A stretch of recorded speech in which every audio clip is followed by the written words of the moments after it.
7월 19일 토요일 큐티입니다. 제목 영광의 보좌 위에 계시니 하나님 나라의 진정한 왕.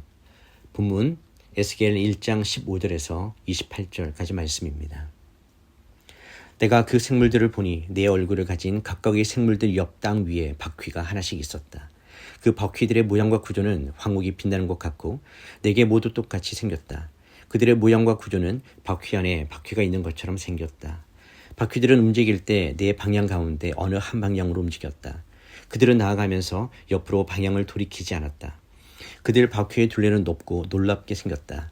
바퀴 4개가 다 그 둘레에 눈들이 가득 달려 있었다. 생물들이 움직이면 바퀴들도 그 옆에서 움직였고 생물들이 땅에서 들어 올려지면 바퀴들도 들어 올려졌다. 어디든지 영이 가려고 하면 생물들도 그곳에 갔고 바퀴들도 생물들을 따라 들어 올려졌다. 생물들의 영이 바퀴에 섰기 때문이다. 생물들이 움직이면 바퀴들도 움직이고 생물들이 서면 바퀴들도 섰다. 생물들이 땅에서 들어 올려지면 바퀴들도 따라서 들어 올려졌다. 생물들의 영이 바퀴들에 있었기 때문이다. 생물들의 머리 위로는 창궁같이 생긴 것이 펼쳐져 있었는데 그것은 수정 같은 색깔을 띠었고 놀라울 따름이었다. 창궁 아래에는 그들의 날개가 서로를 향해 똑바로 펼쳐져 있었다. 각 생물은 2날개를 갖고 있었는데 하나로는 자기 몸통의 한쪽을 다른 하나로는 다른 한쪽을 덮고 있었다. 생물들이 움직일 때 그들의 날개 소리를 내가 들으니 많은 물소리 같기도 하고 전능한 분의 목소리 같기도 하고 함성 곧 군대의 소리 같기도 했다. 생물들이 가만히 서 있을 때는 그들의 날개를 내렸다.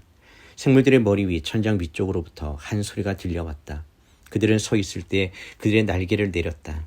그들의 머리 위 천장 위에는 사파이어 보석같이 생긴 보좌 모양이 있었고 그 보좌 모양 위에 사람의 모습 같은 형상이 높이 있었다. 내가 그의 허리로 보이는 부분에서 위쪽으로 올려다보니 그 안쪽 사방에는 반짝이는 금속이 불의 모양을 하고 있었다. 그의 허리로 보이는 부분에서 아래쪽으로 내려다보니 불의 모양이 있었고 그의 주변이 밝게 빛났다. 비 오는 날 구름 속에 있는 무지개의 모습과 같이 그의 주변이 그렇게 밝게 빛났다. 이는 여호와의 영광의 형상의 모습이었다. 나는 그것을 보고 얼굴을 땅에 대고 엎드렸다. 그러자 말하는 이의 목소리가 내게 들렸다.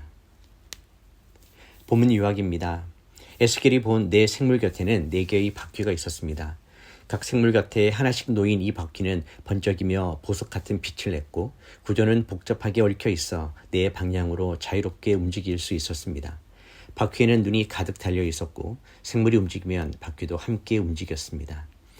그 바퀴 위에는 궁창 같은 것, 곧 수정처럼 맑은 보좌 모양이 펼쳐져 있었고 그 위에는 사람의 모습을 한 존재가 앉아 계셨습니다. 그분의 모습은 위아래에서 불과 광채로 둘러싸여 있었으며 그 주위에는 무지개 같은 광채가 돌고 있었습니다.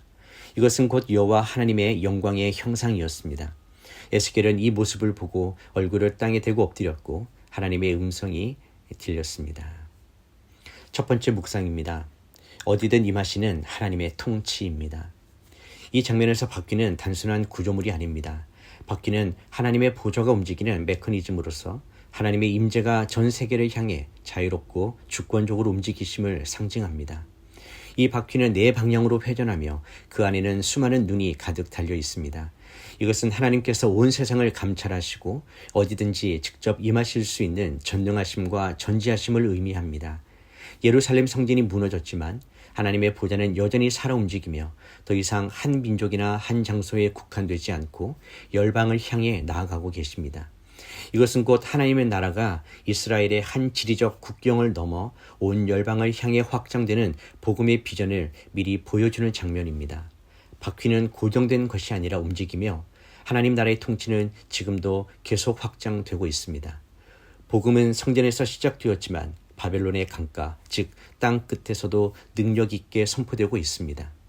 이동하는 보좌의 모습은 우리로 하여금 기억하게 합니다. 하나님의 나라는 건물이나 구조가 아니라 임재와 통치의 실제라는 것입니다. 예수 그리스도 안에서 온전하게 성취될 하나님의 나라는 지금도 성령 안에서 교회를 통해 세상 속에서 움직이고 있습니다. 적용 질문입니다. 나는 지금 하나님의 보좌가 움직이고 있다는 사실을 인식하며 살아가고 있습니까? 복음이 나를 통해 이동하는 하나님의 임재로 나타나고 있습니까? 두 번째 묵상입니다. 불 가운데 계시니 예수 그리스도의 영광입니다. 본문 후반부에 묘사된 존재는 곧 하나님의 보좌 위에 앉으신 분입니다. 그는 사람 같은 형상을 가졌으나 단순한 인간이 아니라 위아래에서 타오르는 불의 형상을 띠었고 무지개와 같은 광채가 그를 둘러싸고 있었습니다. 에스겔은 이 장엄한 영광 앞에 엎드려 하나님을 예배합니다. 이 형상은 신약에서 완전히 드러나게 됩니다. 요한계시록 1장에서 사도 요한이 본 부활하신 주님의 형상은 에스겔이 본 형상과 놀랍도록 유사합니다. 불꽃 같은 눈, 발은 주석, 입에서는 날카로운 검, 그리고 얼굴은 태양처럼 빛납니다. 에스겔이 본 이 사람 같은 형상은 오실 메시아 예수 그리스도의 예표이며 하나님 나라의 참된 왕이신 그분의 초상입니다. 그분은 불처럼 정결하시고 무지개처럼 자비롭게 덮으십니다. 하나님의 영광은 두려움과 동시에 구원의 소망을 줍니다. 우리를 태우되 살게 하시며 불태우되 정결하게 하십니다. 무지개는 창세기 9장에서 하나님께서 노아에게 주신 약속의 표징입니다. 심판 이후에도 은혜와 자비가 함께하는 언약의 상징이 무지개입니다. 불과 무지개가 함께 있는 이 모습은 하나님의 나라가 심판만이 아닌 회복과 자비, 구원의 은혜로 임한다는 복음의 진리를 시각적으로 보여줍니다. 적용 질문입니다. 나는 지금 하나님의 영광 앞에 엎드리고 있습니까? 하나님의 다스림을 온전히 인정하고 있습니까? 하나님의 심판과 은혜가 함께 있는 복음의 깊이를 날마다 경험하고 있습니까? 기도하겠습니다. 보좌 위에 앉으신 거룩한 주님, 오늘도 세상의 모든 땅을 향해 임하시는 주님의 영광을 찬양합니다. 에스겔이 본 환상처럼 지금도 주님의 보좌는 움직이고 있으며 주의 나라는 제한 없이 전진하고 있음을 믿습니다. 영광의 하나님 아버지, 그 보좌의 바퀴처럼 하나님의 뜻에 따라 언제든 움직이는 순종의 사람이 되게 하여 주시옵소서. 이 세상의 중심이 바벨론 같고 혼란과 두려움이 가득하지만 그 한 복판에서 주의 영광을 목도하고 예배와 복음의 불길을 다시 일으키는 자 되게 하여 주시옵소서. 불 가운데 계시되 저희를 멸하지 않으시고 무지개 언약으로 품으시는 주님의 자비에 감사드립니다. 예수 그리스도 안에서 드러난 하나님의 영광을 더 깊이 알고 그 영광을 이 땅에 전하는 도구로 살아가게 하여 주시옵소서. 주님의 나라와 영광과 통치가 내 삶과 이 땅 가운데 임하길 간절히 소망하며 예수님의 이름으로 기도드립니다. 아멘.